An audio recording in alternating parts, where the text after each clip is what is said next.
നമ്മളെല്ലാവരും ജീവിതത്തിൽ ഏറ്റവും കൂടുതൽ ഭയപ്പെടുന്നത് എപ്പോഴാണെന്നോ, നമ്മുടെ ജീവിതത്തിൽ എന്തെങ്കിലുമൊക്കെ ചേഞ്ചസ് വരുമ്പോഴത്തേക്ക്, അതായത് പെട്ടെന്നൊരു മാറ്റത്തെ നമുക്ക് അങ്ങ് ഉൾക്കൊള്ളാനുള്ളൊരു ടെൻഷൻ, ഒരു വിഷമം, അതാണ്. അപ്പോൾ ഈ ഒരു വിഷയത്തെക്കുറിച്ച് വളരെ ലളിതമായിട്ട് പറയുന്നൊരു ബുക്കാണ്, അതിൻ്റെ റിവ്യൂമായിട്ടാണ് ഞാനിന്ന് വന്നിരിക്കുന്നത്.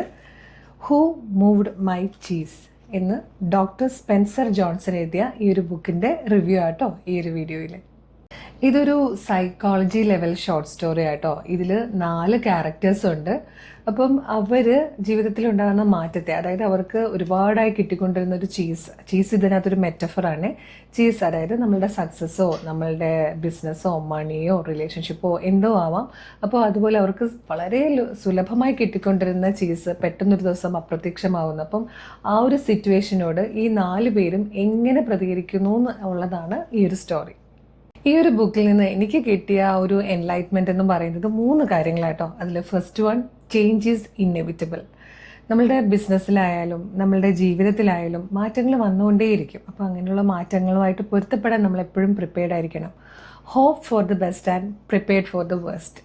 Second one, let go fear. ഭയത്തെ അതിജീവിക്കുക. എനിക്ക് മാറ്റങ്ങളൊന്നും ഇഷ്ടമല്ല എന്നും പറഞ്ഞ് നമ്മൾ ഒരേ സ്ഥലത്ത് തന്നെ അങ്ങനെ ഇരുന്നാൽ നഷ്ടങ്ങൾ സംഭവിക്കുക നമുക്ക് തന്നെയായിരിക്കും. മാറ്റങ്ങളെ അതിജീവിക്കാൻ പഠിക്കണം. പഴയത് പോയാലേ പുതിയത് വരൂ. Third one, enjoy the new change. പുതിയ മാറ്റം ഏതാണെങ്കിലും അതിനെ ആസ്വദിക്കുക, അതുമായിട്ട് പൊരുത്തപ്പെടുക. അതായത് ഓരോ മാറ്റവും പുതിയ തുടക്കമായി കണ്ടുകൊണ്ട് അതുമായിട്ട് മുന്നോട്ട് പോവുക, എന്നാലേ നമുക്ക് ജീവിതം ആസ്വദിക്കാൻ പറ്റുള്ളൂ. നമ്മൾ ഇതിലെ ക്യാരക്ടറായ ഹെമ്മിനെ പോലെ പഴയ കാര്യങ്ങളിൽ തന്നെ നിന്നുകൊണ്ട് സ്ഥിരമായിട്ട് പരാതി പറഞ്ഞുകൊണ്ടിരിക്കണോ, അതോ ഹോയെ പോലെ പേടിയുണ്ടെങ്കിലും പുതിയ മാറ്റവുമായി പൊരുത്തപ്പെട്ട് അതുമായിട്ട് മുന്നോട്ട് പോകണോ, അത് നമ്മളായിട്ടോ തീരുമാനിക്കേണ്ടത്. ജീവിതത്തിൽ വിജയിക്കാൻ ആഗ്രഹിക്കുന്നവരും മനസ്സിന് കരുത്ത് പകരാൻ ആഗ്രഹിക്കുന്നവരും തീർച്ചയായിട്ടും വായിച്ചിരിക്കേണ്ട ഒരു ബുക്ക് തന്നെയാണ് കേട്ടോ ഇത്.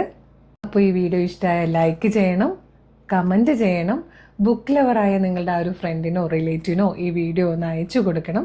അതുപോലെ തന്നെ ഇങ്ങനെ ഇനിയും ഏത് ബുക്കിൻ്റെ റിവ്യൂ ആയിട്ട് വരണം, അല്ലെങ്കിൽ നിങ്ങൾക്ക് ഇഷ്ടപ്പെട്ട ബുക്കുകൾ ഏതൊക്കെയാണ് സജസ്റ്റ് ചെയ്യാൻ, എനിക്കും വ്യൂവേഴ്സിനെ സജസ്റ്റ് ചെയ്യാൻ പറ്റിയ ബുക്സ് ഏതൊക്കെയാണ് കമൻറ്റ് ചെയ്യുക.